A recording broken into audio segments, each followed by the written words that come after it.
Today, we're going to be taking the next level deep dive into the first member of your out-of-state investing team, the agent or broker.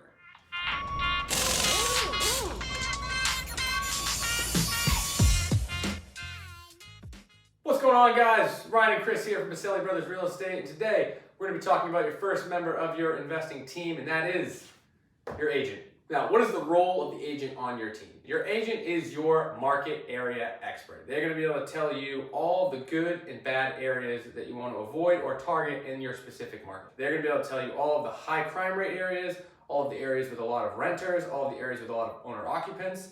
And what really important is they're going to be able to tell you opportunity zones. An opportunity zone is an area designated by the state government that they want to revitalize. They revitalize areas by two ways. They offer grants and they offer tax breaks to investors and developers that they want to drive into specific areas to revitalize and rejuvenate those markets.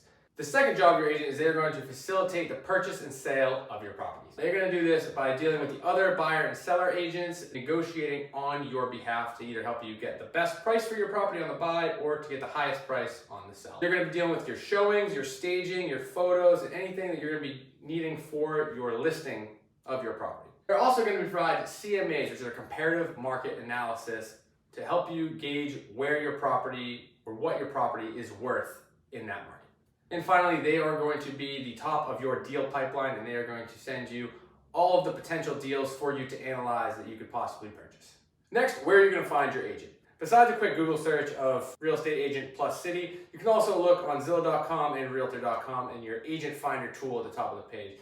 Another great reference we always use is BiggerPockets, more specifically biggerpockets.com/agent finder. That link's going to be below. You can also go onto the BiggerPockets forums, ask around for references of who people use and who they enjoy working with. And also you can go to local real estate meetups in your area and meet agents. They love going to local meetups. They love networking. Now that you've found your agent, we want to go over how to screen them and how to call and interview them, what questions you should be asking and what information you want to be getting from them to analyze who would be the best one to work with.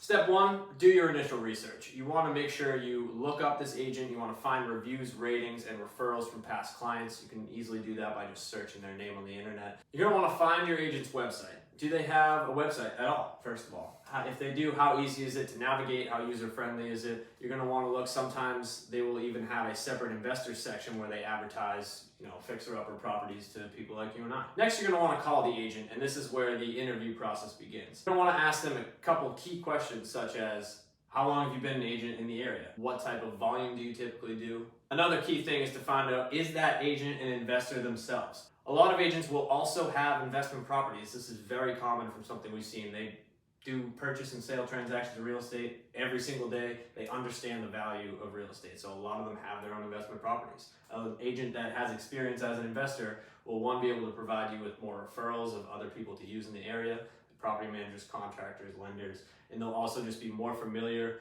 with the actual investor property process. Buying a property as an investor is definitely a different process as buying it as a first-time home buyer or if you're buying retail.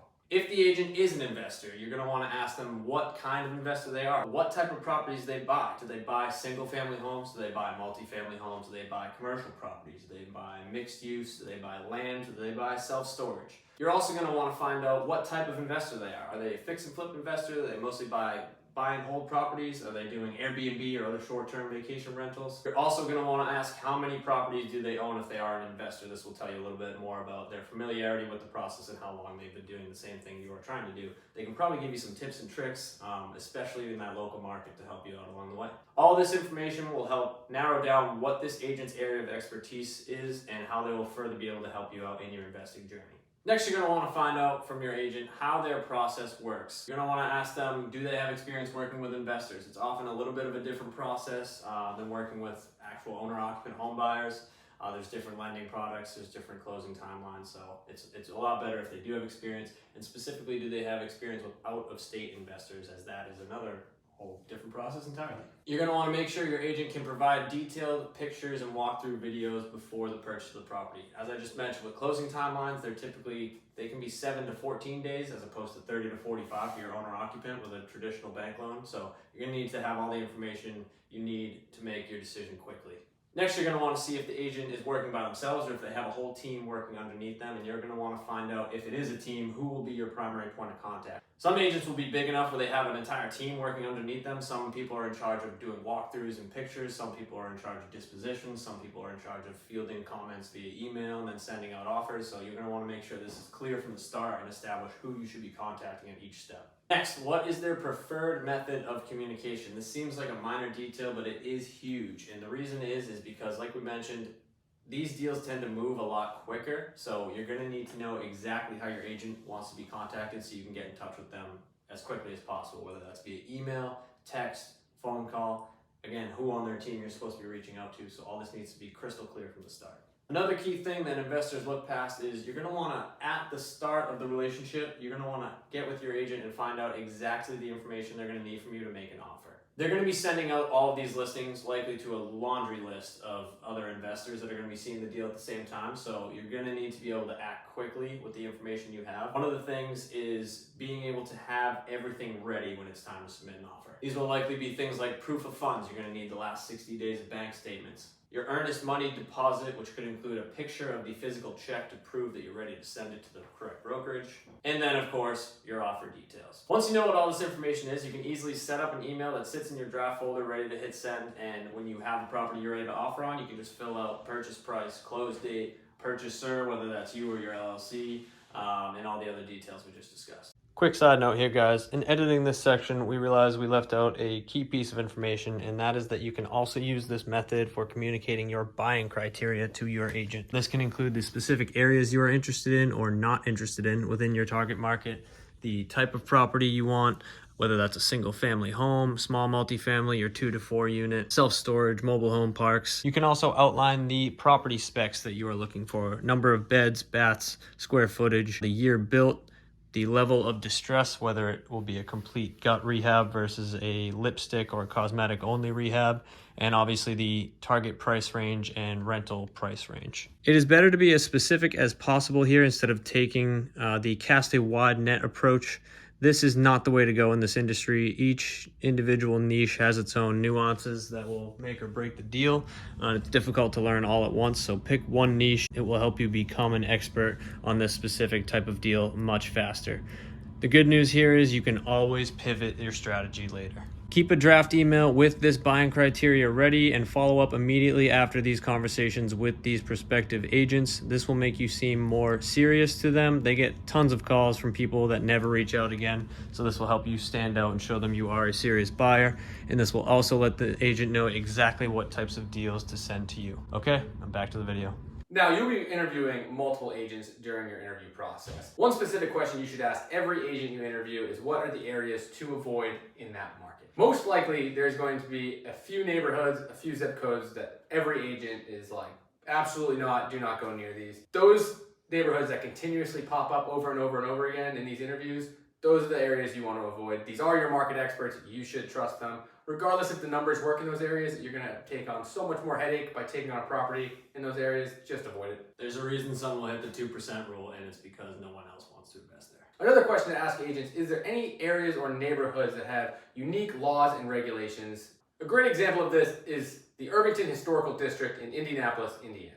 This area is regulated by the IHCP. That is the Indianapolis Historical Preservation Committee. The main job of this committee is preserving the historical district within the city limits of Indianapolis. They control everything from development to exterior renovations and even to the planting and maintenance of street trees, and that's pulled directly from their website.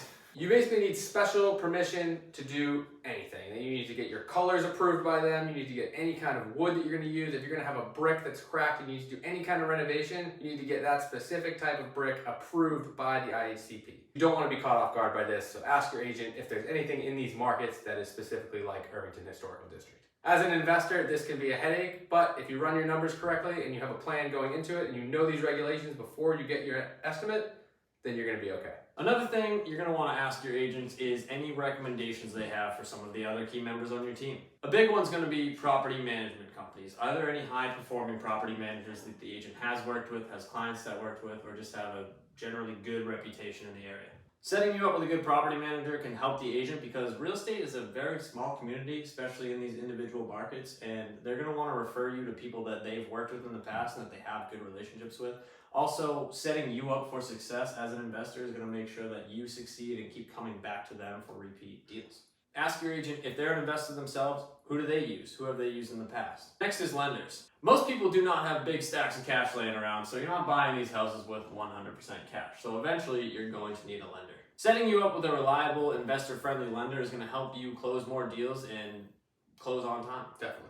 Again, just ask, who are the lenders that they have worked with in the past? Of their investor clients, who do they work with consistently? Who are people that can reliably show up to the closing table and get these deals done? Another thing to consider is when buying heavily distressed properties, your typical Fannie Freddie loan is not going to be able to get the deal done because they have a specific standard that the property needs to be in called livable condition, which is pretty ambiguous, but most of these highly distressed properties will not meet that standard, so you won't be able to get a traditional loan like that. You're going to need to work with banks and other bridge lenders who understand you are an investor. You're going to be taking the property from the condition it's in now to the market-ready condition, whether that's rental condition, retail condition, what have you. Ask them if they have any local hard money lender friends that they use too. A lot of these agents might even lend you money themselves, once you have an established relationship, of course.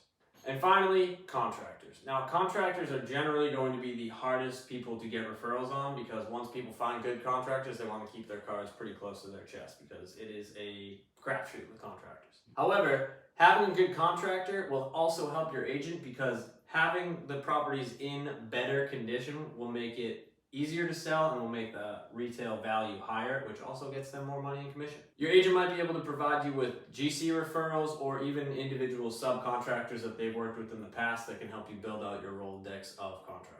And even if they can't give you contractors they like to work with, they could probably give you contractors that they don't like to work with. Contractors that have done shady work in the past that has hindered the sale of a property will definitely stay in an agent's mind, and they'll be happy to tell you contractors that you should not be working with during this process.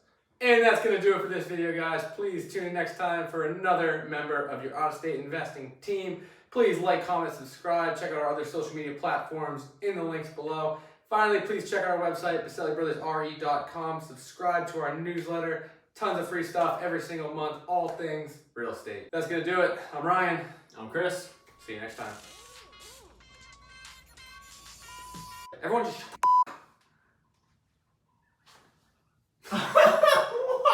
What is that? What the are we doing? Yeah, this what? piece of paper. No, just Zach Galifianakis me. yeah, again. It's gonna be you. Quiet on set.